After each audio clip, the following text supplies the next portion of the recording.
እኔ ያልኩት ከማስተምረው ትምህርት ከምሰብከው ስብከት ጋር ይሄድልኛል ብዬ ስላልኩ ነው። በሌላው መልኩ ደግሞ አብረን ተመሳሳይ የሆነ መንፈሳዊ መረዳት እንድንጨብጥም ስለሚያስፈልገን ነው። ስለዚህ ሐሳባችሁን ሰብሰብ አድርጋችሁ ለጥቂት ደቂቃ አብረን ካለን ማስታወሻ ደብተር ያዛችሁ ወይ ደግሞ በሌላ ነገር ሪከርድ የምታደርጉ እስቲ ጌታ ለእናንተ የሚናገራችሁ ደግሞ ጻፉት፣ መዝግቡት።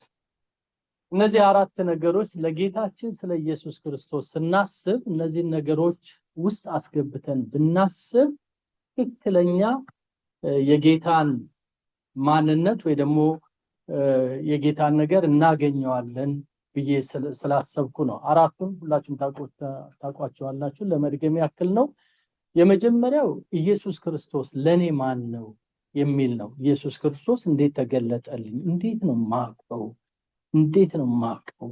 ወገኖቼ የኔም ፍርሃት እኔም ለሰዎች የምፈራው ጌታን አውቄው ይሆን ብዬ ፈራለሁ ለራሴ።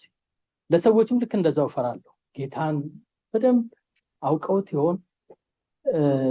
ትክክለኛ ተች ወይ ደግሞ የኢንካውንተር ይኖረን ይሆን ከጌታ ጋር?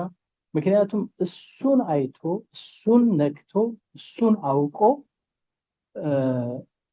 እንደ ተራ ሰው ወይ ደግሞ እንደ ኖርማል ሰው የሚሆን ማንም የለም።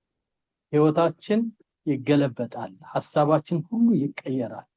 ስለዚህ አንዱ ስላልተገለጠልን ሊሆን ይችላል ወይ ደግሞ ስላላወቅነው ሊሆን ይችላል የሚል ሐሳብ አለኝ። አንዳንዴ በህይወታችን ስንደክም ስትራግል ሲሆንብን ጌታን ለማወቅ እንደዛው ስንገባ፣ ስለዚህ ማን ነው እሱ? ማን ነው ማለት በጭንቅላት ዕውቀት ሳይሆን ለነፍሳችን ለውስጣችን ማን ነው የኔ ኢየሱስ ለኔ የሚለው።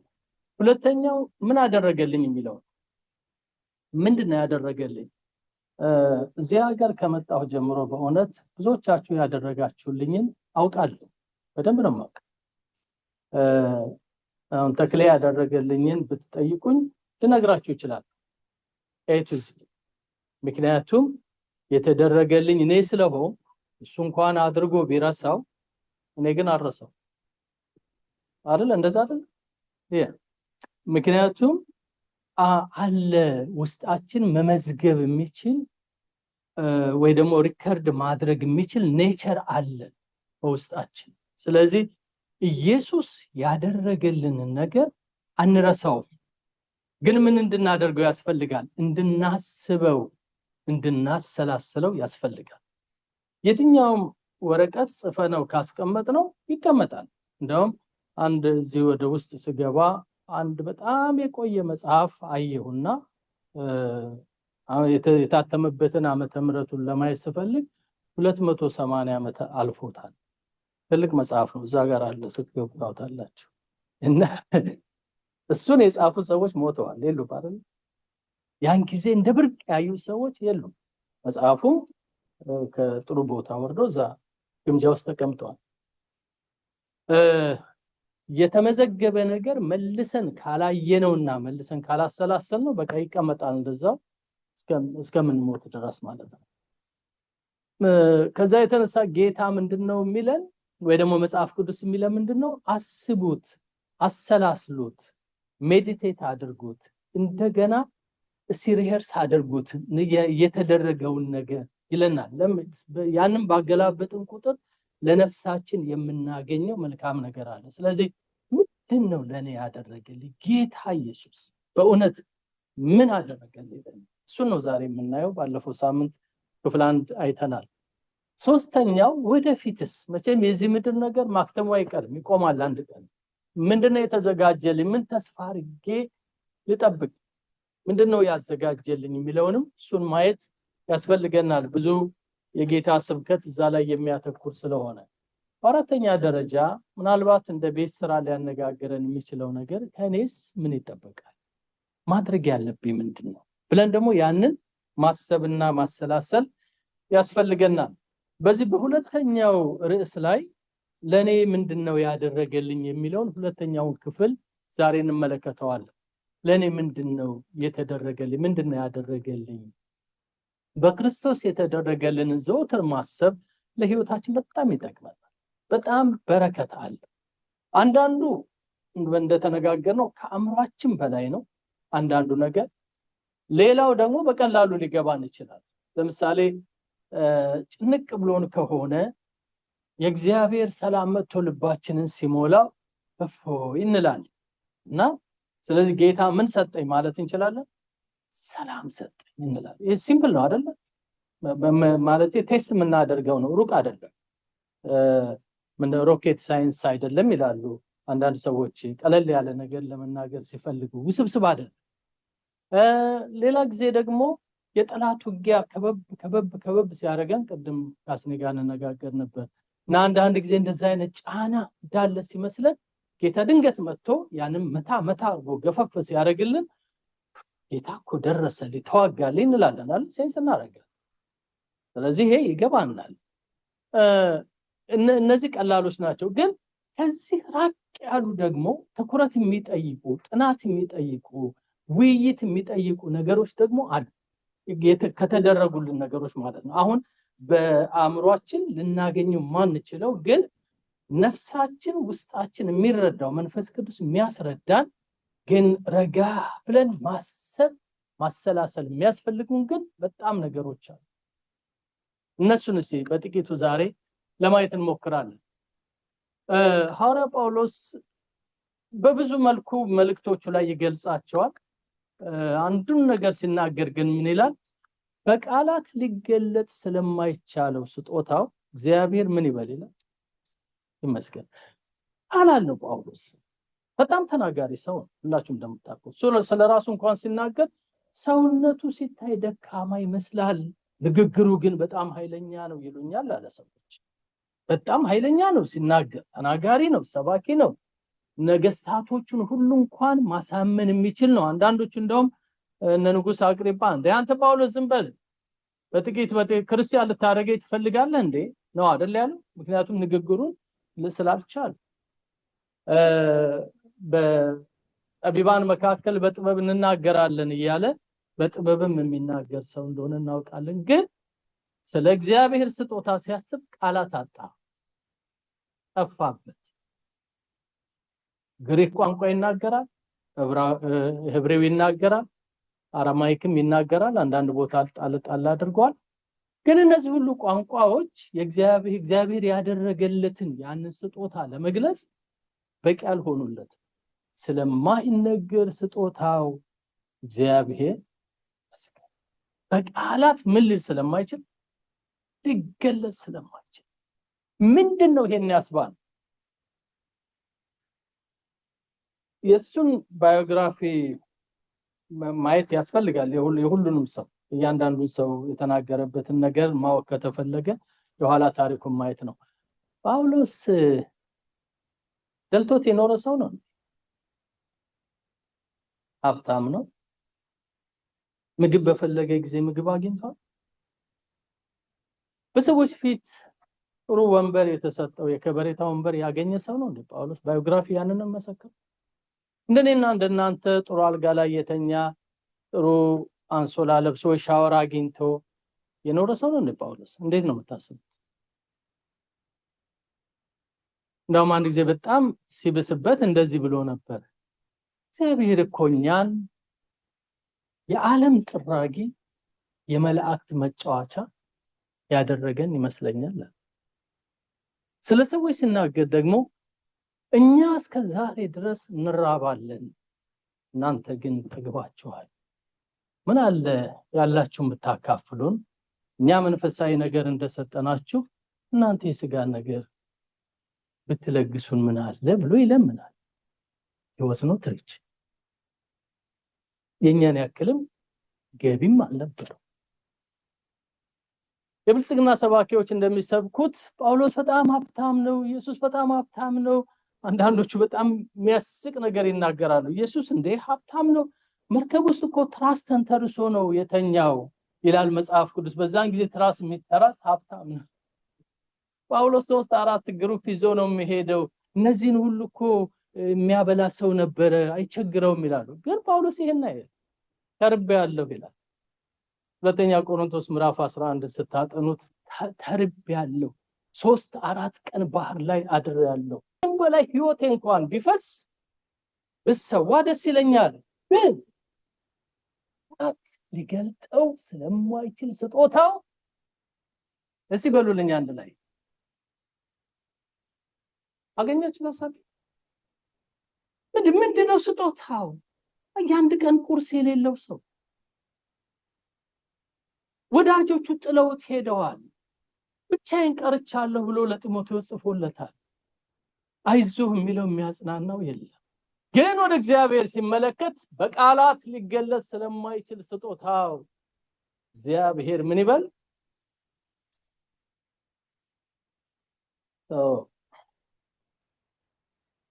ትልቅ አምላክ ነው። ምን ገብቶት ነው? ወይ ደግሞ ምንድነው ይሄን ያለበት ምክንያቱ? አንዳንድ ጊዜ ሰዎች በደንብ ሲዘምሩ ወይ ደግሞ ደስ ብሏቸው ጌታን ሲያመሰግዱ እሱም ያመስግን እንጂ ምን ያልሆነለት ነገር አለ? ቤቱ ጥሩ፣ ትዳሩ ጥሩ፣ ልጆቹ ጥሩ፣ ስራው ጥሩ፣ ገቢው ጥሩ። እኔ እንደሱ በሆን ከሱ በላይ ነበር ምዘለው፣ ከሱ በላይ ነበር ማመሰግነው ይላል። እነዚህ ሰዎች ወርቅ አልጋ ላይ ብታስተኛቸውም አያመሰግኑ። በውስጣቸው የሆነ ችግር ያለባቸው ናቸው። ከዛ በላይ ያለው ኤኒዌይስ ግን የተደረገልንን ስናስብ ቃላት እንኳን ሊገልጸው የማይችል የእግዚአብሔር ምስጋና በውስጣችን ይበዛል። ምንድነው ያ የተደረገልን? ወደሱ እንድንሄድ ዮሐንስ ወንጌል ምዕራፍ 15 መነሻ ሐሳባችንን እና ኤፌሶን ምዕራፍ 2ን አብረን እናነበው። እነዚህ ሁለት የመጽሐፍ ቅዱስ ክፍሎች እናነብና ከዛ በኋላ እኔ ሐሳቤን እቀጥላለሁ። ዮሐንስ ወንጌል ምዕራፍ 15 ከደረሳችሁ እነዚህ ሁለት የመጽሐፍ ቅዱስ ክፍሎች እናነባለን። ደርሳችኋል እሱ ላይ? ኦኬ። ዮሐንስ ወንጌል ምዕራፍ 15 ከቁጥር 9 ነው የሚለው። ኦኬ። ቁጥር 9 13 15 17 እሺ፣ እነዚህ እናነባቸዋለን። ከዛ በኋላ ደግሞ ኤፌሶን ምዕራፍ 2ን ደግሞ አብረን እናነባለን። ሁለቱንም የመጽሐፍ ቅዱስ ክፍሎች እናነባቸው። ወገኖቼ እግዚአብሔር ታላቅ ነገር አድርጎልናል። እግዚአብሔር እጅግ አስደናቂ ነገር አድርጎልናል። ያ ነው ሁላችንም እኩል ሃሌሉያ እንድንል የሚያደርግ። ሁላችንም በአንድ ድምፅ እግዚአብሔር ይመስገን እንድንል የሚያደርገን ሳያዳላ የሰው ፊት ሳያይ ለሁላችንም ያደረገው እጅግ አስደናቂ ነገር አለ። ክብር ለኢየሱስ ይሁን። ዮሐንስ ወንጌል ምዕራፍ 15 ከዚህ እንነሳና ይሄንን ቃል እነዚህ ሁለት ጥቅሶች አንብባችሁ ቁጭ ትላላችሁ። ከዛ ነው እቀጥላለሁ። በእግዚአብሔር ቃል ክብር ተነስተን እናነበው። ዮሐንስ ወንጌል ምዕራፍ 15 ከቁጥር 12 እስከ 17 ያለውን ብናነበው ይበቃናል። እሺ እንቀጥል። ምን ይላል? እኔ እንደወደድኳችሁ እርስ በራሳችሁ ትዋደዱ ዘንድ ትእዛዜ ይህች ናት፣ ነፍሱን ስለ ወዳጆቹ ከመስጠት ይልቅ ከዚህ የሚበልጥ ፍቅር ለማንም የለውም። ምኑን አንዳንድ ጊዜ ገንዘብ የሰጡን ሰዎች ጎንበስ ቀና ብለን እግዚአብሔር ይስጥልኝ፣ እግዚአብሔር ያክብርልኝ እንላለን አይደል? ኢየሱስ ግን ምኑን ነው የሰጠን? ሁላችሁም ነፍሱን በሉ። ነፍሱን ራሱ ነው የተናገረው። ነፍሱን ስለ ወዳጆቹ ከመስጠት ይልቅ ከዚህ የሚበልጥ ፍቅር ለማንም የለውም። እንቀጥል። እኔ ያዘዝኳችሁን ሁሉ ብታደርጉ እናንተ ምኖቼ ናችሁ? ወዳጆቼ ናችሁ። ከእንግዲህ ወዲህ ባሮች አልላችሁም፣ ባሪያ ጌታው የሚያደርገውን አያውቅምና ምን ብያችኋለሁ ይላል። የማን ወዳጆች? የኢየሱስ የአምላክ የእግዚአብሔር ወልድ የሁሉ ፈጣሪ የአልፋ የኦሜጋው ባለቤት የኤልሻዳዩ ንጉስ የንጉሱ ሁሉን የፈጠረው ሁሉን የሚያስተዳድረው የሱ ምን ወዳጅ በሉልኝ፣ ወዳጅ ብያችኋለሁ ይላል። ከዛ ደግሞ ይቀጥላል። ሃሌሉያ። ከአባቴ የሰማሁትን ሁሉ ለእናንተ ምን ብያችኋለሁ አለ? አስታውቂያችኋለሁ። ምንም የደበቅኳችሁ ነገር የለም። በስላሴ ጉባኤ በሰማይ ምክር ቤት ያለውን ሁሉ አምጥቼ ነግራቸዋለሁ። ምንም የተሰወረ ነገር የለም፣ ተገለጠ ሁሉ ነው። እግዚአብሔር ለዘላለም ይባረክ። ቁጥር 16 እኔ መረጥኳችሁ እንጂ እናንተ ምን አላላችሁኝም። ኢኒሺዬቲቭን የወሰድኩት እኔ ነኝ የወደድኳችሁ። እናንተማ በምን አውቃችሁ ተወዱኛላችሁ? እኔ ነኝ የመረጥኳችሁ፣ እናንተማ እንዴት ትመርጡኛላችሁ? ሌላ ብዙ የሚመረጥ ብልጭልጭ ነገር እያለ ግን እኔ መረጥኳችሁ። ከዛ ምን ይላል? አብ በስሜ የምትለምኑትን ሁሉ እንዲሰጣችሁ ልትሄዱና ፍሬ ልታፈሩ ፍሬያችሁም ሊኖር ሾምኳችሁ። ሃሌሉያ! ምን አደረኳችሁ ነው የሚለው? ሾምኳችሁ። ወገኖቼ እግዚአብሔር ሐሳቡንም ቃሉንም ይግለጥ። አሜን። የተደረገልን ብዙ ነው። ኤፌሶን ምዕራፍ 2 እሱን ደግሞ ጥቂት እናንብበው። ብዙዎችን ብናነብ ደስ ባለን። በክርስቶስ እንዴት ሕያው እንደሆነን መጽሐፍ ቅዱስ ይነግረናል። ኤፌሶን ምዕራፍ 2 እንደዚህ ይላል። ከአንድ ጀምረን እናንበው። ምን ይላል? በበደላችሁና በኃጢአታችሁ ሙታን ነበራችሁ፣ በእርሱም በዚህ ዓለም እንዳለው ኑሮ በማይታዘዙ ልጆች ላይ አሁን ለሚሰራው መንፈስ አለቃ እንደሆነው በአየር ላይ ስልጣን እንዳለው አለቃ ፈቃድ በፊት ተመላለሳችሁባቸው። በእነዚህም ልጆች መካከል እኛ ሁላችን ደግሞ የሥጋችንና የልቦናችንን ፈቃድ እያደረግን በሥጋችንም ምኞት በፊት እንኖር ነበር። እንደ ሌሎችም ደግሞ ከፍጥረታችን ምን ነበር ይላል? የቁጣ ልጆች ነበርን። ተመልከቱ። ይሄ ነው ታሪካችን። የተሻለ ማንም የለም። የመንግስት ደግ የንጉስ ልጅሁን ከጥሩ ወገን የመጣውን የሀብታም ልጅሁን ወይ ደግሞ ሌላ ሁላችንም ተጠቅለን የማ ልጆች ነበርን ነው የሚለው? የቁጣ ልጆች፣ የጥፋት ልጆች፣ የሰይጣን ልጆች ነበር። ለቁጣ ነው የምንኖረው ወይ ደግሞ ለቁጣ ነው የተፈጠርነው። ቁጥር 4 ምን ይላል? ነገር ግን ይላል፣ ደስ ይላል። ነገር ግን እግዚአብሔር በምህረቱ ባለጠጋ ስለሆነ ከወደደን ከትልቅ ፍቅሩ የተነሳ በበደላችን ሙታን እንኳን በሆንን ጊዜ ከክርስቶስ ጋር ሕይወትን ሰጠ። አሜን። እግዚአብሔር ለዘላለም ይባረክ። ከክርስቶስ ጋር ሕይወትን ሰጠን። በቃ ሰጠን። በጸጋ ድናችኋልና ይልና በሚመጡት ዘመናትም በክርስቶስ ኢየሱስ ለእኛ ባለው ቸርነት ከሁሉ የሚበልጠውን የጸጋውን ባለጠግነት ያሳይ ዘንድ ከእርሱ ጋር ምን አደረገን ይላል?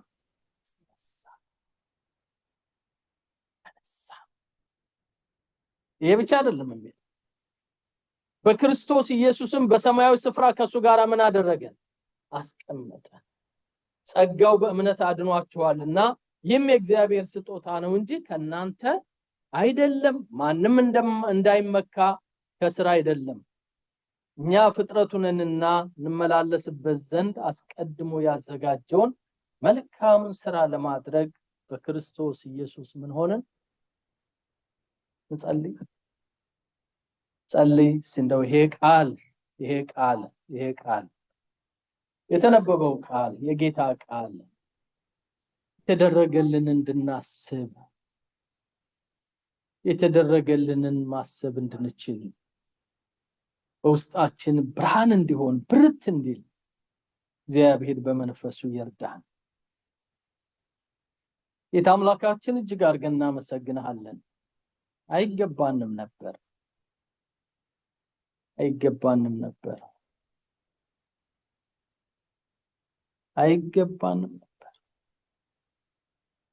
ግን አንተ ቸር ስለሆንክ ይሄንን አደረግ። ደግ ስለሆንክ፣ አፍቃሪ ስለሆንክ፣ ሰው ወዳድ የነፍስ ወዳጅ ስለሆንክ፣ ፋታችንን ስለማትወድ ጌታ ሆይ ከዛ እጅግ ጠንካራ ከሆነው ከዲያብሎስ ሰንሰለት ውስጥ ፈተህ አውጥተህ ያንተ ልጆች አደረግከን፣ ወዳጆች አደረግከን። አንተ መረጥከን ደግሞ በሰማያዊ ስፍራ በከበረው መዝገብ ውስጥ እኛን መዘገብክ ሕይወትን ሰጠህን በጸጋ ዳንከን ቃላት አይገልጸውም የተደረገልን ብዙ ነው ዘላለም እስከ ዘላለም ስምህ ይባረክ ዛሬም ጌታ ሆይ በማስተዋል በሰከነ አእምሮ ጥበብ በሞላበት ልቦና የተደረገልንን ያሰብን አንተን አምላካችንን አባታችንን ጌታችንን ንጉሳችንን እንድናከብር ላንተ ክብር መኖር እንድንችል ጸጋ እንድታበዛልን እንለምንሃለን ሁሉ በራሱ መንገድ በሚነጉድበት በዚህ ዘመን ጌታ ሆይ እኛ በአንተ መንገድ መሄድ እንፈልጋለንና ሐሳባችንንም ጎዳናችንንም እንድናስተካክል ምከረን አስተምረን የቀናውን መንፈስ በውስጣችን አፍስስልን ክብር በሰማይ ክብር በምድር ላንተ ይሁን በኢየሱስ ክርስቶስ ስም ጸለይን አሜን አሜን እግዚአብሔር ይባርካችሁ ተባረኩ በእነዚህ በዛሬ ባነበብናቸው ክፍሎች ላይ በእነሱ ላይ እንደው ብናተኩርና ብንነጋገር ብዙ ነገሮችን ልንቀስም እንችላለን የመጀመሪያው ዮሐንስ ወንጌል ምዕራፍ 15 በጣም የምትወዱት ክፍል ነው ጌታ ኢየሱስ ክርስቶስ ሲናገር እኔ እውነተኛ የወይን ግንድ ነኝ ገበሬው አባቴ ነው እኔና አባቴ የሰራነው ስራ ነው አብና ወልድ የሰሩት ስራ ነው እናንተ ደግሞ ቅርንጫፎች ሆናችሁ ይላል ምን አይነት ገለጻ ነው ይሄ ፊገሬቲቭ ላንጉዌጅ ብለን የምንለው ይሄ ምሳሌያዊ ተምሳሌታዊ አነጋገር እንደዛ ነው አይደለ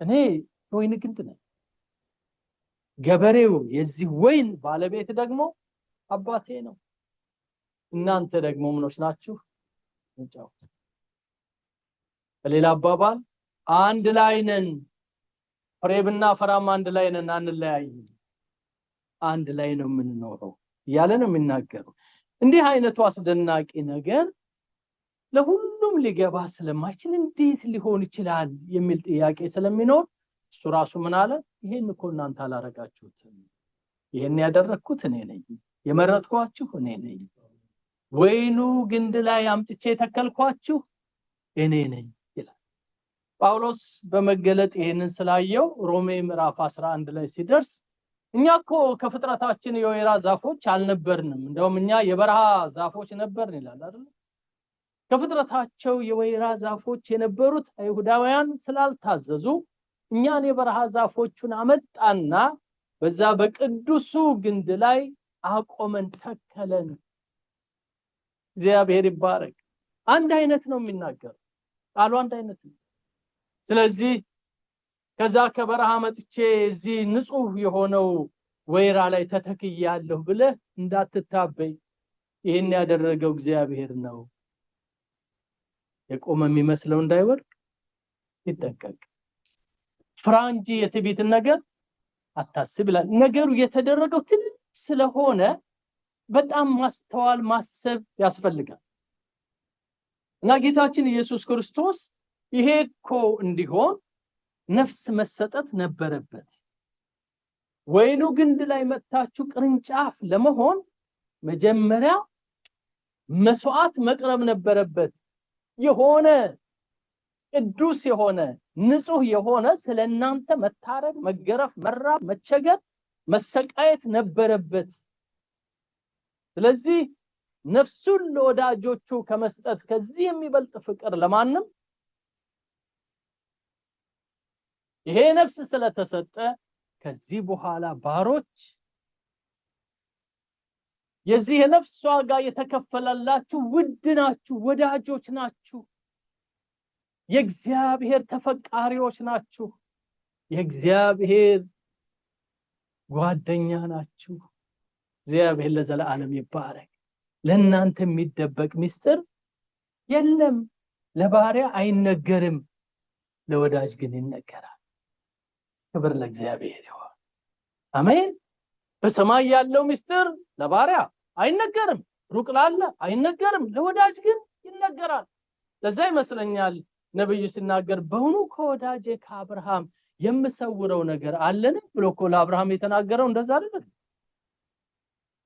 እግዚአብሔር ለወዳጆቹ የልቡን ሐሳብ ይገልጣል። ይሄ የመጣው ቀላል አይደለም፣ ብዙ ዋጋ በመክፈል ነው ይልና ከዚህ በኋላ ባለው ዘመናችሁ ልትሄዱና ፍሬ ልታፈሩ ደግሞ ባለማዕረግ አደረኳችሁ፣ ሾምኳችሁ፣ ስልጣን ሰጠኋችሁ። ሃሌሉያ! የምትኖሩት እንደ ባለስልጣን ነው።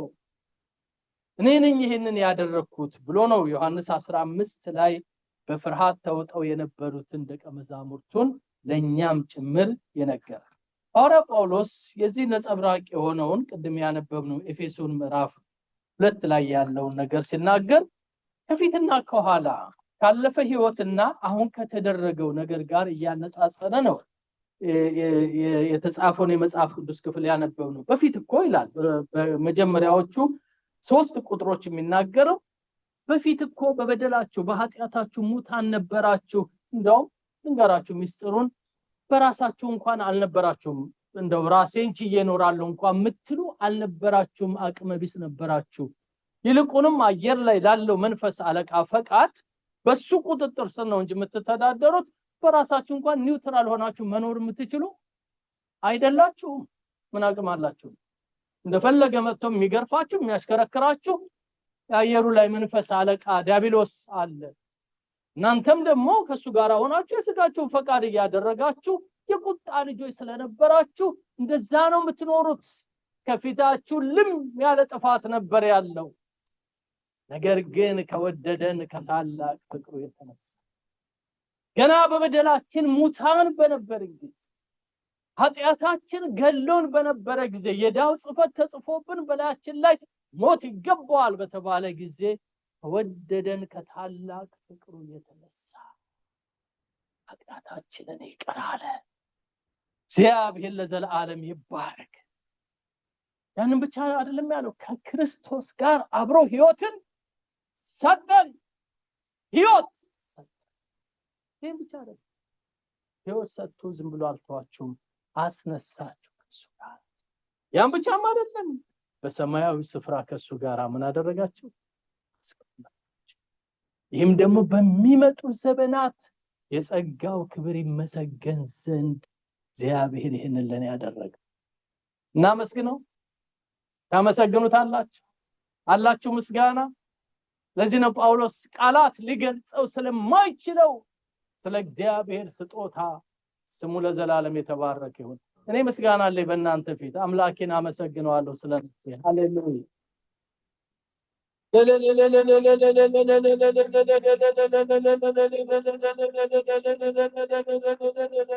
ሃሌሉያ። የተደረገለት ነው የሚገባው። የተደረገልንን ስናስበው ነው አንኳሩን የምንይዘው። ካላሰብነው ያመልጠናል። ምክንያቱም ሌሎች አስቡን የሚሉ የሚጨቀጭቁ ብዙ ነገሮች አሉ ከዚህ ዞር የሚያደርጉ። ያንን የተደረገልን ስናስብ ምንድነው?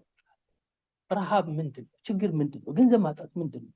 ወይ ደግሞ በወንጌልም ሆነ በሌላ ነገር እዚህ ምድር ላይ ያለ ስቃይ ምንድነው እንላለን፣ እንንቀዋለን። የተደረገልን ትልቅ አሜን። ሲአሜን በሉልኝ። የተደረገልን ትልቅ ነው። ሲበደም አሜን በሉልኝ። ጌታ ለዘላለም ይባረክ። የዚህ ዘመን ክርስቲያኖች ከጎደለን ነገር አንዱ የምድር ህይወታችንን እየቆጠርን እዛ ላይ ብቻ የሚገባውን እግዚአብሔርን ማገልገል የሚገባንን እግዚአብሔርን እሱን አለማገልገላችን። ጥቂት ታሪኮችን ላሳያችሁ። ብዙ ቢሆን ባሳይ ደስ ባለ። ይሄ the doctrine of justification, sanctification and glorification is a basic teaching ለክርስቲያኖች። በተለይ ይሄ ትምህርት ይሄ መሰረታዊ አስተምህሮ በጣም ጎልቶ የመጣው በ1517 ከተደረገው ሪፎርሜሽን በኋላ ነው። በጣም ጎልቶ የመጣው። በርግጥ ከዛ በፊትም መጽሐፍ ቅዱስ ስለሚያስተምረን ሮሜ ምዕራፍ 8 ብታነቡ፣ አንደኛ ቆሮንቶስ ምዕራፍ 6 ብታነቡ ብዙ ቦታ እናገኛቸዋለን። እነዚህ ነገሮች በየቦታው አሉ እና እናያቸዋለን። 3 ዋና ነገሮች እንዴት ጀስቲፋይ እንደሆነን፣ እንዴት ሳንቲፋይ እንደሆነን እንዴት ግሎሪፊኬሽን እንደሚጠብቀን እነዚህ ነገሮች ቤዚካሊ ስለሆነ ማንኛውም ክርስቲያን ማወቅ ያለበት ነገር ይሄ ነው። ቅድም እንዳልኳችሁ ነው፣ ውስብስብ አይደለም። ሮኬት ሳይንስ እንደሚባለው በቃ ይሄ ስነ መለኮት ሄዶ ትምህርት ቤት ገብቶ መጽሐፍ አገላብጦ የሚጠና አይደለም። በጣም ሲምፕል ባይብል ስተዲያችን ላይ ልናገኘው የምንችለው የእምነታችን ዋና መሰረት ስለሆነ ግን ከመቼ ጀምሮ ደግሞ ይሄ ፈንቅሎ ወጣ ደግሞ የሚለው ጊዜውንም ማሰብ ያስፈልገናል። እነዚህ ነገሮች በሶስት እንኳን ደረጃ ብንወስዳቸው በክርስቶስ ኢየሱስ ምን ብለናል? ሁላችንም ጸድቀናል፣ ጀስቲፋይ ሆነናል፣ ጸድቀናል በክርስቶስ ኢየሱስ። በክርስቶስ ባፈሰሰው ደሙ ደግሞ ምን ሆነናል? ተቀድሰናል፣ ሳንቲፋይ ሆነናል፣ ፒውር ሆነናል። እግዚአብሔር ለዘላለም የተባረከ ይሁን። በርግጥ ሳንቲፊኬሽን ፕሮግረስ አለው፣ እያደገ የሚሄድ ነገር ነው። በመስቀሉ ስራ ደግሞ ሁላችንም አብረን ከክርስቶስ ጋር ከብረናል። እግዚአብሔር ለዘላለም የተባረከ ይሁን እና ያ ክብር ይመጣል። ወደፊታችንም ገና ክብር አለ።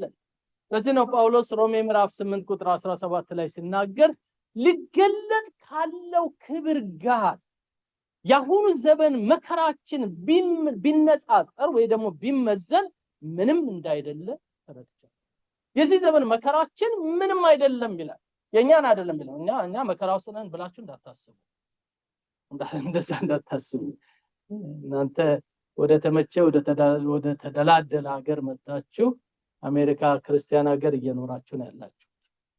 ትክክለኛ መከራ ማየት ከፈለጋችሁ እጅ እግራቸው የሚቆረጥ በክርስትና እምነታቸው ምክንያት የሚሰቀሉ የሚታረዱ የሚገረፉ ያሉበትን እሱን ማየት ነው። አንዳንድ ጊዜ ሰሞኑን ከማጋ ነው ያወራ ነበር። አባቶቻችን ይላሉ አንገት የተሰራው ዞሮ ለማየት ነው ይላሉ አይደል? እንደዛ ነው የሚባለው ማማ ይባላል አይደል? እና አንዳንድ ጊዜ ዞር ብለን ማየት አለብን። ከየት መጣው ምን ነበር እግዚአብሔር ምን አደረገልኝ ብሎ ማለት አለብንና እኛም መከራ ውስጥ አለ፣ በየራሳችን ቻሌንጅ አለን። ግን ሪል መከራ ውስጥ ያለፉ ሰዎች ናቸው እነ ጳውሎስ ይሄንን የሚነግሩ። ክብር አለ። የዚህ ዘመን መከራችን ሊገለጥ ካለው ክብር ጋር ቢመዛዘን ምንም እንዳይደለ ረዳለሁ ይላል። ሁለተኛ ቆሮንቶስ ምዕራፍ 4 ቁጥር 16 17 ወደታች ስትወርዱ ደግሞ ምንም እንኳን የውጩ ሰውነታችን ቢደክም የውስጡ ሰውነታችን እለት እለት ይታደሳል ይልና የጊዜው መከራችንን ባንመለከት ይልቁንም የዘላለሙን ክብር ብናይ ያሁኑ ዘመን መከራችን ወይ ደግሞ ችግራችን ቀላል ይሆንልን ነበር ይላል።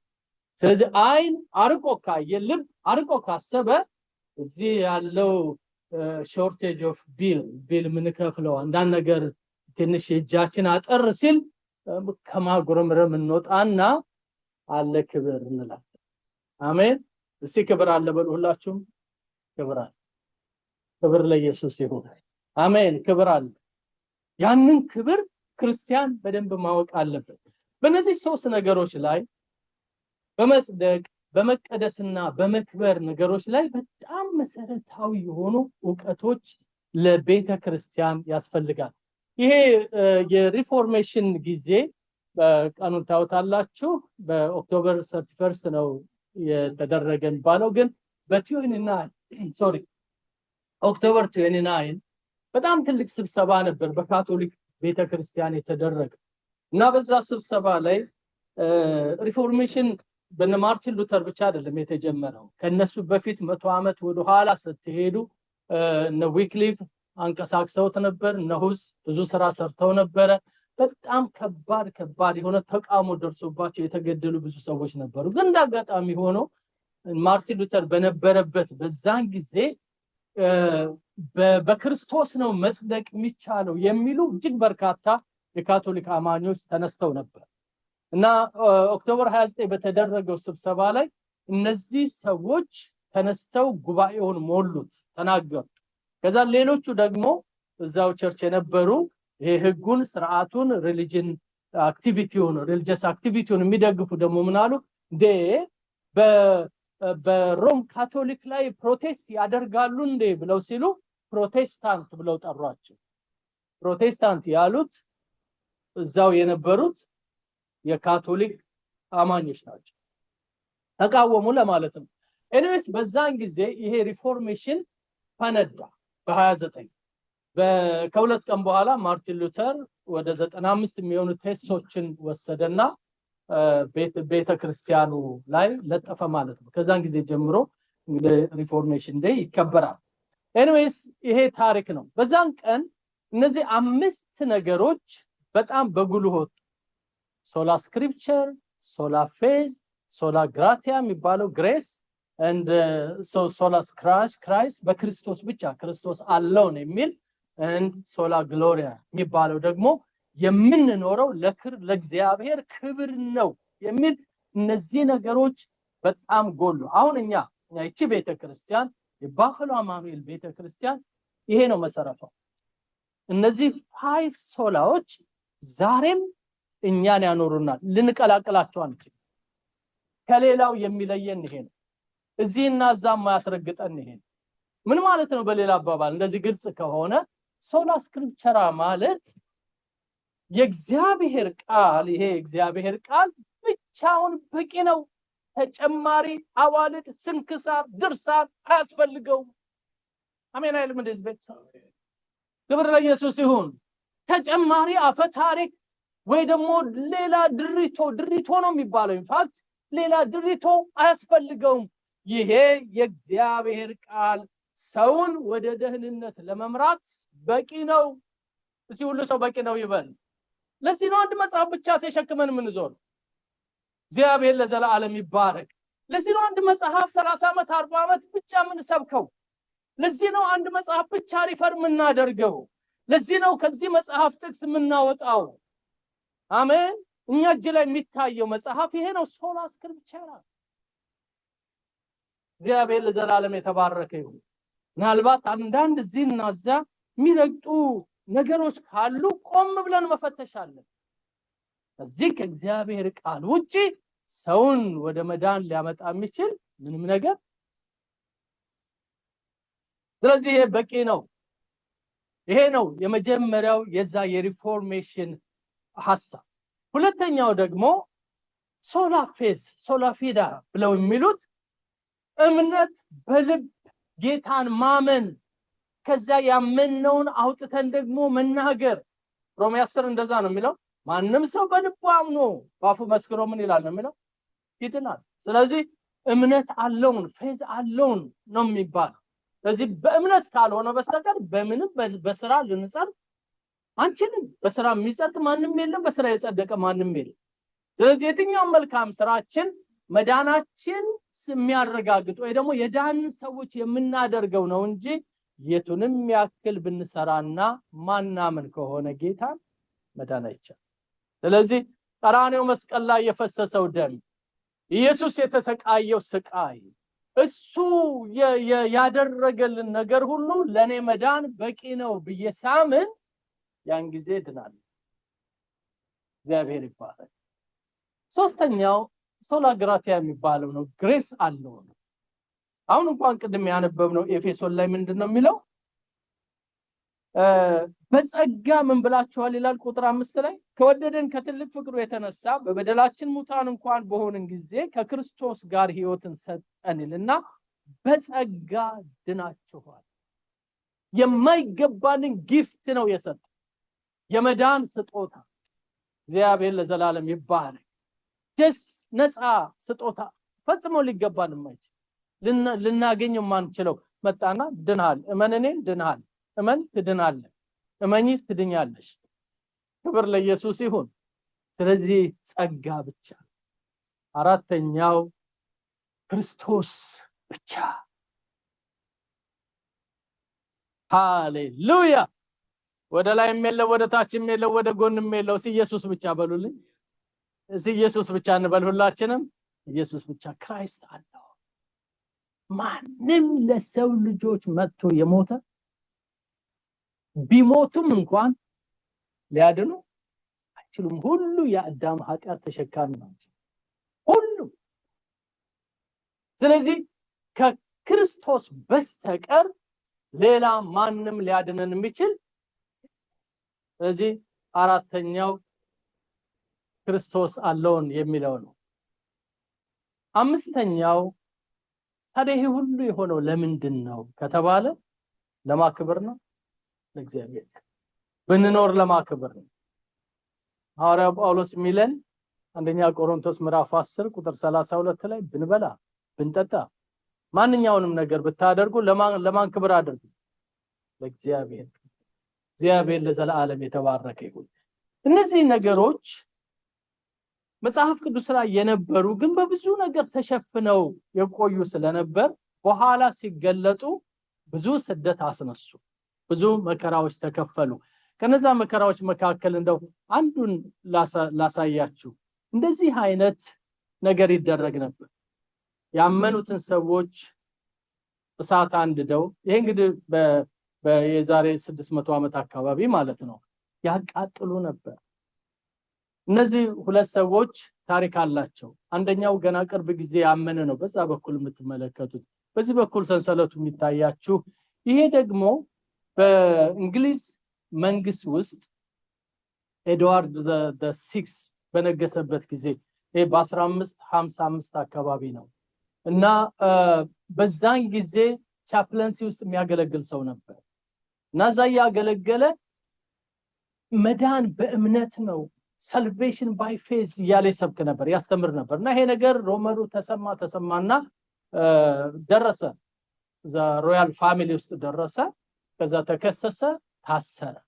እና የሚቃጠልበት ቀን ሲደርስ ያኛው ሰው ደግሞ አዲስ አማኝ ነበር፣ ካድ ተባለ፣ አልክድም ማለት። እነዚህ ሁለቱ አንድ ላይ በደረቅ እንጨት ላይ ታስረው እንዲቃጠሉ ተደረገ። የቤተ ክርስቲያን ታሪክ እንደሚናገረው ይሄ በዚህ በኩል ያለው በሳል ክርስቲያን ስለነበር ወደዛኛው ሰውዬ ጠጋ ብሎ ምን ይለዋል? አይዞ፣ ክብር ለኢየሱስ ይሁን፣ አይዞ፣ ከጥቂት ጊዜ በኋላ በጌታ ገበታ ላይ እንቀመጣለን። ክብር ለጌታ ይሁን። አሜን። አይዞ፣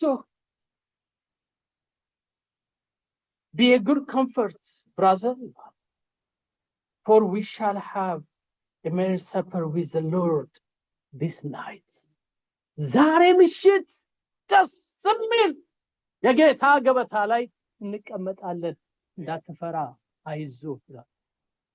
ሲያሜን በልዋካቸው እና እዚህ ክርስትናን ስፈትሸው እንደዚህ አይነት ዋጋ ተከፍሎ ነው እኔ ጋር የደረሰው። ከዚህ ደረጃ ባሳንሰው ተውት ጌታን፣ ህሊናዬ ይወቅሰኛል፣ ውስጤ ይወቅሰኛል፣ አንተ ታማኝ ሰው አይደለህም ይለኛል ውስጤ። እንደዚህ አይነት መከራ ነው ሐዋርያት ለነሱ ያቀበሏቸው። ልክ ሪፎርሜሽኑ ሲመጣ ደግሞ እነሱ ለኛ ያቀበሉ እና በእንደዚህ አይነት ምክንያት እነዚህ ሰዎች ተቃጠሉ። ግን ምን ይላል ታሪካቸው? ፊታቸው ሻይን ያደርግ ነበር እስከ መጨረሻው ድረስ። እግዚአብሔር ከመቃጠልም ያወጣል። የሲድራቅ የሚሳቅ የአብደናጎ አምላክ ነው አይደል? እኛ ተቃጥለንም ደግሞ ችቦ እንዲነድ ደግሞ ይፈልጋል። ሁሉም የሚሰራ ማን ነው? እግዚአብሔር። ግን ምንድነው ይሄን ያደርጋቸው ካላችሁ የገባቸው ነገር ነው። እነዚህ 5 ሶላዎች ዋጋ ቢያስከፍሉ ትክክል ናቸው። ስክሪፕቸር ሌላ ሊጨመርበት አይችልም። ክርስቶስ ብቻውን ነው የሚያድነው። መዳን የሚቻለው በእምነት ነው። የዳነው ደግሞ በጸጋው ነው። ይሄ ሁሉ የሆነው ደግሞ ለእግዚአብሔር ክብር ነው። አሜን። እግዚአብሔር ለዘላለም የተባረከ ይሁን። በእነዚህ አይነት ሁኔታ የተደረገላቸውን ያሰቡ ሰዎች ለመንፈሳዊ ህይወታቸው አቅም ያገኛሉ። ወደ እነዚህ 3 ነገሮች እንምጣ። ጀስቲፊኬሽን፣ ሳንቲፊኬሽን እና ግሎሪፊኬሽን ብለን የምንላቸው ሮሜ ምዕራፍ 5 ላይ ሲናገር እንደዚህ ይላል። ኖቱ እዛ ስላላችሁ እንግዲህ በእምነት ስለጸደቅን በጌታችን በኢየሱስ ክርስቶስ በኩል ከእግዚአብሔር ጋራ ምን አለን ይላል? ሰላም አለን። እስኪ ስንቶቻችሁ ሰላም አላችሁ? አይ ቲንክ ብዙዎቻችን ሁላችንም ሰላም አለን። አሜን ሃሌሉያ። ክብር ለኢየሱስ ይሁን። ብዙ ዘማሪዎቻችን ዘምረዋል። ሰላም አለኝ በልቤ እንደ ወንዝ የሚፈስ የማይደፈርስ ጌታ የሰጠኝ እግዚአብሔር ለዘላለም የተባረከ ይሁን። በእምነት ስለጸደቅን ደስታውን ሰላሙን ያመጣው ምን መሆናችን ነው የሚለው መጽደቃችን ነው። ጀስቲፋይ ሆነናል። ኃጢአተኞች ነበርን አይደላችሁም ተብሎ ተፈረደን። ሙታን ነበርን አትሞቱም በሕይወት ትኖራላችሁ ተብሎ ተወሰነን። አጸደቀን። ይሄ ጌታ የማይገባንን ነገር ሰጠ። ሁለተኛ ቆሮንቶስ ምዕራፍ 5 ቁጥር 20 ላይ የሚናገረው ቁጥር 20 እና 21 ላይ እኛ የእግዚአብሔር ጽድቅ እንሆን ዘንድ ኃጢአት ያላወቀውን አንድ ልጁን ስለኛ ምን አደረገው ይላል። ኮምፕሊትሊ ሙሉ በሙሉ የኛን ኃጢአት ወሰደና እሱ ላይ አደረገ። እሱ ኃጢአተኛ ሆነ፣ አፊቱን አዞረበት። እኛ ግን የእግዚአብሔር ጽድቅ ሆነ። በእርሱ በኩል አሁን ወደ ቆምንበት ጸጋ በእምነት መግባት ችለናልና የእግዚአብሔርም ክብር ተስፋ በማድረግ ምን እናደርጋለን ይላል? ሐሴት እናደርጋለን፣ ደስ እንላለን። ሐሴት የሚለው የትኛው ቃል ነው የሚገልጸው? ግላድነስ ሃፒነስ አይገልጸውም አይደል? ሃፒነስ ይመጣል ይሄዳል። ጆይ ይገልጸዋል። ኦኬ ደስተኛ። ሐሴት የሚለው ኦኬ። ግን ተመልከቱ የሚፈስ ነው አይደል? ከውስጣችን ፍልቅ ብሎ የሚወጣ ስናስበው ፍልቅ ብሎ የሚወጣ። አንዳንድ ጊዜ እኮ ሐኪሞችም እዚህ መሀላችን አሉ። ውስጣችን የሚረጨው ቶክሲድ ይሄ ምንድነው አንዛይቲ የሚያመጣ ነገሮች ከሆኑ ውስጣችንም ይጎዳል። ፊዚካሊ አካላችንም እኮ ይጎዳል። ስስብልታችንም ይጎዳል። ጌታን አግኝተን በመጽደቃችን መንፈስ ቅዱስ በውስጣችን የሚሰጠን ቴስቲሞኒ ግን ምን እንዲፈልቅ ያደርገዋል? ከውስጣችን ሐሴት፣ ደስታ፣ ሰላም ኢንስቴድ ኦፍ ከሚጎዳን ወይ ደግሞ ይሄ ብስጭት፣ ቁጣ፣ መነጫነጭ ከሚያመጣው ነገር ይልቅ መረጋጋት፣ ሰላም ያመጣልናል። ስለጸደቅን ነው። ገንዘብ ስላለን አይደለም፣ ቤት ስላለን አይደለም፣ ወገኖች ልብስ ስላለን አይደለም፣ በዘመድ ስለተከበብን አይደለም። አንዳንዶቻችን እንደውም ከዚህ ሰርክል ወጣ ብለን አንገታችንን ሰገግ አድርገን ኑሯችንን ስናየው ኧረ ጌታ ሆይ ምንድነው ምናምን የሚያስብል ሊሆን ይችላል። ግን እዚህ ህልውና ውስጥ ስንሆን ግን ሃሌሉያ ክብር ለኢየሱስ ይሁን። ማይደፈር ሰላም አለኝ ኢየሱስ የሰጠኝ። ሃሌሉያ ክብር ለኢየሱስ ይሁን። ማይደፈርስ እንደ ወንዝ የሚፈስ ሰላም። ለምን መጣ ይሄ ሰላም? ዝም ብሎ ሰላም ለእናንተ ይሁን ስለተባለ ነው። እኛም ብለናል ብዙ ጊዜ። ሰው ካልጸደቀ በስተቀር መጽደቁን ካላሰበና ካላወቀ በስተቀር በምንም መልኩ ሰላም ልሰጡት ነው። ስለዚህ ጸድቀናል። ስለጸደቅን ሰላም አግኝተናል። እግዚአብሔር ይባረክ። ክብር ለኢየሱስ ይሁን። ይሄ አንደኛው ነው። ሁለተኛው መለየት በሚለው ልንወስደው እንችላለን። ወይ ደግሞ ለአንድ ለተለየ ዓላማ መቆጠር፣ መሰየም፣ ለዛ ፐርፐስ ብቻ መሆን ማለት ነው። ይሄ ሳንቲፊኬሽን በምንም ሊመጣ ይችላል። የሚመጣው በጌታችን በመድኃኒታችን በኢየሱስ ክርስቶስ ብቻ ነው። እግዚአብሔር ለዘላለም ይባረክ። ቃሉ የሚለው ከናንተ አንዳንዶቻችሁ ይላል። ያንን አንደኛ ቆሮንቶስ ምዕራፍ 6 ወደ ላይ ስታነቡት ብዙ የሥጋ ሥራ ይዘረዝርና ከናንተ አንዳንዶቻችሁ እኮ እንደዚህ ነበራችሁ ይልና አሁን ግን ተሳይለው አሁን ግን በጌታ በኢየሱስ ክርስቶስ ስምና በአምላካችን መንፈስ ተሳችኋል፣ ጸድቃችኋል። እግዚአብሔር ለዘላለም ይባረክ። በእግዚአብሔር መንፈስ ተአምር በሚሰራው ድንቅ በሚያደርገው ጉልበት ባለው ዓለማትን በፈጠረው ይሁን ሲል በሆነለት በሱ መንፈስ ምን ብላችኋል? እግዚአብሔር ለዘላለም የተባረከ ይሁን። ክብር ለኢየሱስ ይሁን። እንደዚህ አይነቱን በረከት ጌታ ሰጠን። ሶስተኛው ግሎሪፊኬሽን ነው፣ መክበር ነው። ወገኖቼ አሁንም በምድር ያለን ስለ ክብር ማውራት እንችላለን ግን ደግሞ የሚመጣ የክብር ህይወት አለ in the future yeah we don't know the time but we know አንድ ቀን የክብር ጌታ ጋር አብረን እንከብራለን ክብር ለኢየሱስ ይሁን ይናፍቅ ያ ቀን ያጓጓኛል ያ ቀን ተቀንጠበቅ አርጌ እንድሮጥ አስገድደኝ ማየት እፈልጋለሁ ያለው ክብር ለኢየሱስ ይሁን ቅዱሳን ሁሉ የጠበቁት አባቶች የጠበቁት እኔም የምጠብቀው መጪው ትውልድ ጌታ ካልመጣ የሚጠብቀው ያ የክብር ቀን ይመጣል ጌታችን መድኃኒታችን ኢየሱስ ክርስቶስ በወንጌል ካስተማረው በተለይ የስብከቱ ወደ መጨረሻ አካባቢ ያሉት በአራቱም ወንጌሎች ላይ ያሉ ክፍሎች ሰፋ ያለ ቻፕተር የሰበከው ስለሚመጣው ክብር ስለሚገለጠው ክብር ስለ እግዚአብሔር መንግስት ምንነትና ማንነት ወገኖቼ ጻድቃን በአባታቸው መንግስት እንደ ፀሐይ ያበራሉ ሲል ምን ማለት ይመስላችኋል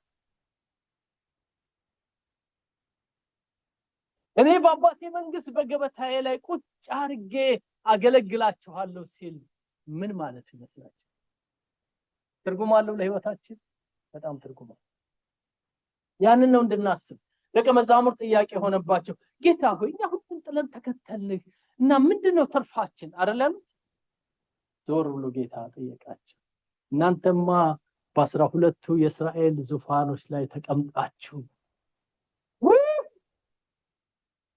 ሃሌሉያ ጴጥሮስ ራሱን ሲያየው በዙፋን የሚመች ነገር የለው ዮሐንስ ራሱን ሲያየው ማቲያስ ሁሉም አልነበራቸውም ግን በ12ቱ የእስራኤል ዙፋን በሱ ላይ ተቀምጣላችሁ ዋይ መረብ ነው የጣልከው ሌላ ክብር አለ ገሊላን የተውከው ሌላ ክብር አለ አሜን በመድር ያለውን ታይቶ የሚጠፋው ነው የጣልከው ሌላ የማይጠፋ ክብር አለ እዚህ ሌላ ክብር አለ በሉ ልባካችሁ አያችሁ የክርስቲያኖች ተስፋ ሩቅ ነው የምንለው ለዚህ የሚመጣ ክብር አለ ያ ክብር በህይወታችን እንዲበረታ ያንን ያሰብን እንድንኖር ያስፈልገናል ለዛ ነው የምንማረው ይሄንን የሮሜ ምዕራፍ 8ን ቀደም ተነጋግረናል ያሁኑ ዘመን ስቃያችን ወደፊት ሊገለጥ ካለው ለኛ ከተጠበቀልን ክብር ጋር ሲነጻጸር ይላል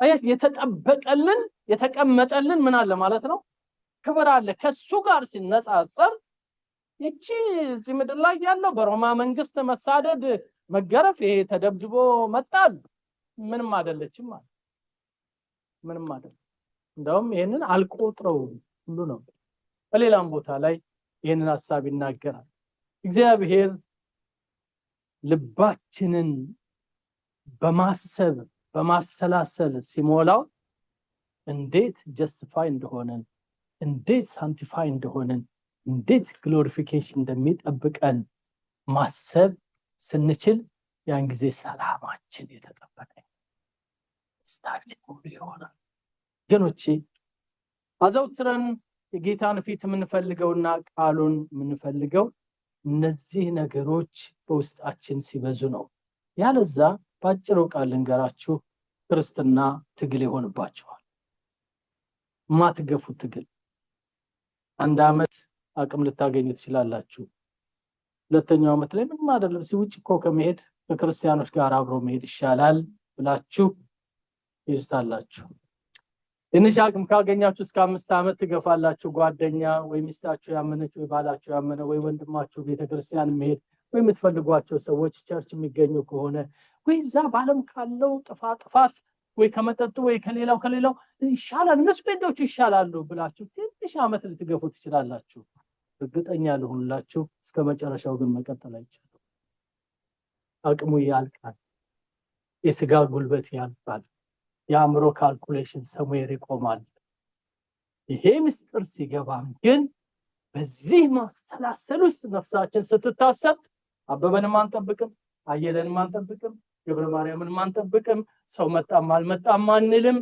ውጫችንን እንፈታለን ክብር ለኢየሱስ ይሁን አሜን እግዚአብሔር ለዘላለም ይባረክ ሰው ሞላ አንጨነቅም። እሱ የኛ ጉዳይ አይደለም። እነከሌ መጡ አልመጡ ምንም ከፍቅር የተነሳ ካልሆነ በስተቀር እኛንም ያሮጠን የገባን ምስጢር ነው። እግዚአብሔር ለዘላለም ይባረክ። ይሄ ነው ጳውሎስ የገባው። እነከሌም ትተውኛል፣ እነከሌም በስራቴ አፍረውብኛል አለ። እኔ ግን አምነዋል። ምናልባትም እኔ እንኳን ባላምነው እሱ ግን የታመነ ሆኖ ይኖራል። ክብር ለሰራዊት ጌታ ለእግዚአብሔር ይሁን። አሜን። ይሄ ምስጢር ሲገባን እንዘጋለን። እግዚአብሔር ለዘላለም ይባረክ ያብዛልና። ሆነ በቀላሉ ለማስረዳት እነዚህ ሶስት ነገሮች ደህንነታችን የሚወክሉት justification past salvation ላይ ነው፣ sanctification present salvation ነው፣ future ደግሞ glorification አለ። አንዳንድ ጊዜ ክርክሮች በዚህ ዙሪያ ይገጥማሉ በክርስቲያን ሰርክል ውስጥ። እነዚህ ስኮላርስ የስነ መለኮት ምሁራን የሚገጥሙት ለኛ ብዙ አይጠቅመንም። የሚጠቅመን ከሆነ መሄድ እንችላለን፣ ግን ድኛለሁ ብለን ሪላክስ የምናደርግበት ህይወት እንደሌለን ግን ልነግራችሁ ፈልጋለሁ። በቃ ድኛለሁ በቃ አንድ ጊዜ ስሜ ተጽፏል ምናምን ተብሎ የሚባል አይደለም። ምክንያቱም the center part sanctification የሚለው የፕሬዘንት ጊዜ ነው፣ እየጨመረ የሚሄድ እያደገ የሚሄድ ነው። አንድ ፒክቸር ይኖረኛል ብዬ አስባለሁ። እሱን ካያችሁት እነዚህ ትሪያንግል ነገሮች፣ ፒራሚድ አይነት ነገሮች የሚገልጹት ይሄን ፒክቸር ይታያችኋል። ግልጽ ነው አይደለ? በዚህኛው ለመሮጫ መነሻ የሆነው justification ነው፣ መጽደቃችን። ምን ደርስበት glorification ደግሞ አለ።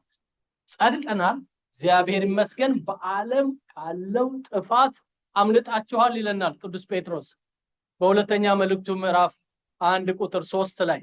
በዓለም ካለው ጥፋት አምልጣችሁ የመለኮቱ ባህሪ ተካፋዮች እንድትሆኑ በእነዚያ ክብርና ተስፋ በሞላባቸው ጥሪዎች ጠራችሁ ይላል። እግዚአብሔር ለዘላለም ይባረክ። አምልጣችሁ መጣችሁ ካለ በኋላ አሁንም ማምለጥ ነው፣ መቆም የለም። አሁንም ማምለጥ ነው። ያ ነው ሳንቲፊኬሽን። ምን በየቀኑ እየተቀደስን እንሄዳለን። የድረስ ግሎሪፊኬሽን ድረስ። በፊልጵስዩስ መልእክቱ ጳውሎስ ሲናገር ያንን ለመያዝ ፈጥናለሁ ይላል። የኋላዬን እየረሳሁ የፊቴን ለመያዝ ምን አደርጋለሁ ነው የሚለው? እዘረጋለሁ፣ እሮጣለሁ ይላል። ሩጫ ላይ ነው። ሁለተኛ ጢሞቴዎስ ምዕራፍ 4 ላይ ሲናገር ደግሞ ሩጫውን ጨረስኩኝ ይላል። ዳር ላይ ሲደርስ። ስለዚህ ሁላችንም ምን እየሆንን ያለን? እየሮጥን ነው። እኔም የራሴን ሩጫ ነው የምሮጠው፣ እናንተም የራሳችሁን ነው የምትሮጡት። ወዴት ነው የምንሮጠው? ወደዛ ክብር፣ ወደ ውርደት አይደለም የምንሮጠው። እስኪ ወደ ክብር በሉልኝ ሁላችሁም። ሃሌሉያ፣ ክብር ለጌታ ይሁን። ስለዚህ መጽደቃችን አቅም ሰጥቶናል። ስናስበው ደግሞ ይሄን ስናስብ አክሰለሬት እናደርጋለን፣ ፍጥነት እንጨምራለን። ብለን ከሆነ የምንራመደው አጠን ይሁን፣ ዝግየት ብለን ከሆነ የምናስበው አጠን። አንዳንድ ጊዜ እግዚአብሔር ቃል እንኳን ለማጥናት ለማንበብ ለመጸለይ ብለን ከሆነ የምንሄደው ልክ መጽደቃችንን ስናውቀው ነው። እግዚአብሔር በዛ መንፈስ ይርዳል። አሜን፣ ይርዳል። ክርስቲያን ዳተኛ ሊሆን አይገባውም። never and ever። ዛሬ ባይገባችሁ ምናልባት ሌላ ጊዜ ተረዱታላችሁ። ሰይጣን የሚሸነግልበት ነገር አንዱ ክርስቲያኖችን ነገ ይደርሳል፣ ነገ ታደርገዋል። የጥፋቱንስ ነገር ከሊት እንዴት ተቀድመሃለች? እንዴት እነከለ ይቀድማል? እነከለ አብረው አይደል የተማሩት? እነከለ እኮ ካንተ በኋላ ተነስተው ምናምን ይላል። የጥፋቱን የሆነው ነገር የቅድስናውን መልካሙን እግዚአብሔር የሆነው ነገር አይረጋ ተብሎ እኮ ነው ይላሉ። ድሮ ሀገራችን እንደሱ ይሉ ነበር አሉ። ትምርትና ዳገት አረፍ ይያሉ ነው። እንደዛ ብለው ማህይም አድርገው አስቀሩ። ልክ እዚህም ላይ እንደዛው ምንድነው ቤተክርስቲያን ምንድነው መጽሐፍ ምንድነው ጸሎት ማለት ረጋበልና ያዘው ጾሙንም ቀነስ አድርገው ይላል ሰይጣን ሲሸነግል ብዙዎቹን በዚህ ጠልፎ ጥሏቸዋል። ብዙዎቹን የኔ ጓደኞች ከነበሩት አገልጋዮች መካከል ነግሬያቸዋለሁ በትምህርት ሰዓት አንድ ጊዜ አንድ ቢዝነስ መጣና ይሄ በቃ ለክርስቲያኖች በጣም ጥሩ ቢዝነስ ነው የሚል አንድ ሰው ብቻ ከተማውን ሞላው። ከዛ አገልጋይ በሙሉ እዛው ውስጥ ገባ። እኔንም መተው አነጋገሩ ይታውቃል አነጋገሩ ምንድነው ስትይ ረባክ ይሄንን ህዝብ ተስፋ አድርገን እንዴት እንኖራለን መጦሪያችንን ካሁኑ መጦሪያ እደርሳለሁ እስከዛ እድሜ ኖረኛ እና እዛው ውስጥ የገቡ ሁሉ ህይወታቸው ተበላ። ልነግራቸው አልችልም የት ይደርሳሉ የተባሉ አገልጋዮች ከሌ ብል ተጣራ ታቋቸዋል። ያ መርዝ ወጋቸው። ከጥቂት ዓመት በኋላ እኮ ውሸት መሆኑ ተረጋገጠ። ግን ሰይጣን በምን እንደሚልክ አታውቁም። ወጋቸው። ከዛ በኋላ አቅም አጡ። በህዝባቸው ዘንድ አመኔታ አጡ። ያ የወዳቸው የነበረ ህዝብ አላቸው ከኛም ብሰው እነሱ ወገኖቼ የሰይጣንን ሽንገላ መቃወም ትችሉ ዘንድ የእግዚአብሔርን ዕቃ ጦር ምን በሉ ነው ያለ ልበሱ። ኤፌሶን 6 ሽንገላ አለው ሰይጣን እና ሩጫው መቆም የለበትም። ሁላችንም እንድንገሰግስ እግዚአብሔር ይርዳል። ይሄን ሁሉ ያየነው በምንድነው? የተደረገልን ነገር ብዙ ነው። የተደረገልን ነገር ብዙ ነው እንበል። የተደረገልን ነገር ብዙ ነው። መጽደቃችን፣ እንደገና መቀደሳችን፣ መክበራችን እነዚህ ነገሮች ሁሉንም አሁን ዲቴል ብንገባ ብዙ ልናይ እንችላለን። እኔ እዚህ ላይ ላቁ። በክርስቶስ ኢየሱስ የሆነልን ነገር ብዙ ነው። ጌታ እንደዚህ አለ እኔ እኮ የህይወት እንጀራ ነኝ አለን አይደል? እሱም በልተናል። አሜን። ጠግበናል። እንግዲህ ረሃባችን ታግሷል። ክብር ለኢየሱስ ይሁን። እኔ የዓለም ብርሃን ነኝ አለ። ከጨለማ ወጥተናል። እሱን እየተከተልን ምንደነቃቀፍ አንሆንም። ምክንያቱም እሱ ብርሃናችን። እንደገና እንደዚህ አለ እኔ የበጎች በር ነኝ። መግቢያ አግኝተናል ወደ መንግስተ ሰማያት። እኔ መልካም እረኛ ነኝ አለ። ዮሐንስ 10 ላይ እየደጋገመ ነው የሚናገረው ጌታ ኢየሱስ እኔ መልካም እረኛ ነኝ። እረኛ አግኝተናል። ቅድም ያቺ ትንሽ ልጅ ማናት ሊያ ያለችው ይሄን ነው አይደለ? እግዚአብሔር እረኛዬ ነው የሚያሳጣኝ የለም፣ ለመለመ መስክ ያሳድረኛል በረፍት። እኔ እንደሷ በእንግሊዘኛም በአማርኛም አልችልም። እንደዚህ ፈጣን ሆኗል ልጆቻችን። ጌታ ይባረክ። እረኛችን ነው፣ መልካም እረኛ። እግዚአብሔር የተባረከ ይሁን አለን ጌታ። እኔ ህይወትና ትንሣኤ ነኝ። I'm the life and the resurrection። እኔ ነኝ ህይወትም መሆናችሁ ደግሞም ትንሣኤም መሆናችሁ ማንኛ አለ? እኔ ነኝ አለ ጌታ። ይሄን አድርጎልናል። ይሄ ብቻ አይደለም የሚለው I'm the way, the truth and the life።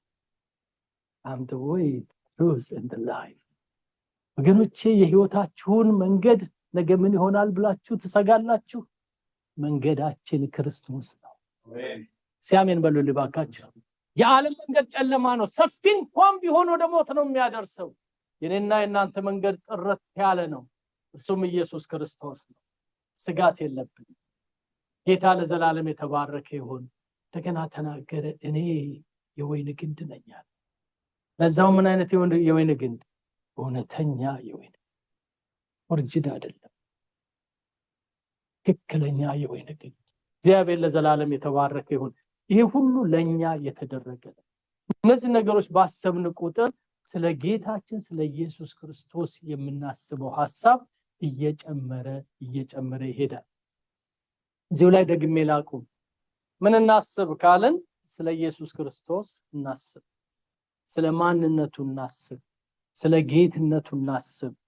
እንደገናም ደግሞ ለኛ ያደረገልን እናስብ። እግዚአብሔር ቢፈቅድና የሚቀጥለው ሳምንት ላይ ብንኖር የሚቀጥሉትን ነገሮች እናያለን። ትንሽ አብሬ መጸለይ እፈልጋለሁ ወገኖቼ። ብቻዬን በመሆንበት ጊዜ በጸሎቴ ያስባቸዋለሁ። ግን ደግሞ ከቅርብ ጊዜ ወዲህ የተረዳሁት ለምን ስንገናኝስ አብረን አንጸልይም ይሄ ደግሞ በልቤ ይሄ ሸክም ሆኖ መጥቷል። ስለዚህ ምናልባት ጥቂት ደቂቃዎች እየወሰድን እሁድ አብረን እንጸልያለን። ብትችሉ እንደው ራሳችሁን በእግዚአብሔር ፊት ለማንበርከክ አዘጋጅታችሁ ነው በርከክ ብለን እንጸልያለን። ጸልዩ ከሆነ ከዚህ ቤት ሳይጸለይላችሁ እንዳትወጡ የኔ ሸክም ነው። ትፈልጋላችሁ? አብረን እንድንጸልይ ትፈልጋላችሁ? ያስፈልጋችኋል ጸሎት? ያ ያስፈልጋችሁ ከሆነ እዚህ ቤት መጥታችሁ ሳይጸለይላችሁ እንዳትሄዱ፣ ሳንጸልይ እንዳትሄዱ። እንደ ቢዝነስ ስብሰባ፣ እንደ ድር ስብሰባ፣ እንደ ሸንጎ ስብሰባ አለቀ ጉባኤው ኦኬ ተስማምተናል ደህና ዋሉ የሚባልበት ቤት አይደለም የእግዚአብሔር ቤት። እንባም ካስፈለገ በርከክ ብሎ እንባም ይፈስበት ነው። ንስሐ ካስፈለገ በርከክ ብሎ ንስሐ የሚገባበት ነው። ልመና ካስፈለገ በርከክ ተብሎ ጌታ ሆይ እርዳይ በዚህ ነገር ተብሎ የሚለመን አምላክ ነው ያለ። አሜን። እግዚአብሔር ሕዝቡን በከንቱ አይሰበስብም። አሜን። በከንቱ ቀን ሰጥቶን እንዲሁ አልጠራንም። በእውኑ ያዕቆብን በከንቱ ተከተለኝ አልኩን? ያለ እግዚአብሔር ሊባርከን የሰበሰበን። ስለዚህ አብረን እንጸልያለን። ክብር ለኢየሱስ ይሁን።